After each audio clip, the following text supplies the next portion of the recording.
श्री हितरवंश महाप्रभु जब श्री वृंदावन पहली बार आए तो मदनटेर नाम के स्थान पर विराजे। उनके सत्संग से प्रभावित होकर के एक यहाँ के जिनकी थोड़ी दबंगई चलती थी, ऐसे श्री नरवाहन जी, जमुना जी के रास्ते व्यापार होता था, दिल्ली और आगरा के लोग बहुत आते थे, तो नाव निकलती थी, तो नाव जहाज इन सब से कर की वसूली करते थे। और कोई ना दे तो बहुत बढ़िया, और ना दे तो उसको हड़का करके उसको थोड़ा सा कूट पीट करके भी ले लेते थे। किसी ने बता दिया, बोले हितरवंश चंद्रजू आए, 2 ब्याह हैं और खूब माल लाए, इनको एक बार लूट लोगे तो बढ़िया काम हो जाएगा।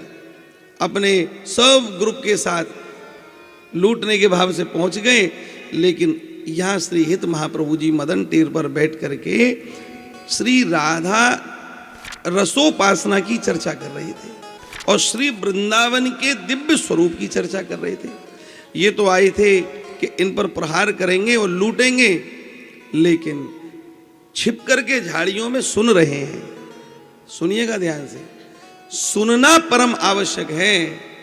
श्रवण सुजस सुन आयु, लंका में रहने वाला विभीषण कह रहा है, लंका में है पर श्रवण सुजस सुन आयु, प्रभु भंजन भव भी आहा। जिसने पाया प्रभु को, पहले सुना। रुक्मिणी जी ने भगवान कृष्ण का दर्शन नहीं किया, केवल इनके दिव्य स्वभाव की चर्चा सुनती रही। और भैया जी चर्चा सुन सुन करके ऐसा प्रेम कर लिया, पति रूप में स्वीकार कर लिया। पत्र लिख करके भेजा और जैसे ही भेजा तो श्याम सुंदर बीच में से ही लेकर के चले गए। कितने कितने महापुरुषों ने ठाकुर जी को पाया तो केवल सुन करके पाया। इसलिए सुनना बहुत जरूरी है। रसिकों की सन्निधि, रसिकों के सानिध्य में रह करके सुनो। नरवाहन जी आए तो हिंसक वृत्ति से थे, लेकिन अपनी हिंसक वृत्ति छूट गई और ऐसे सरल हो गए, खंजर फेंक दिया, अश्रुपात हो रहा है, चरणों में लोटपोट हो गए।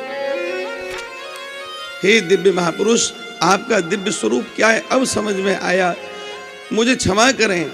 और शिष्यत्व स्वीकार किया, चेला बन गए।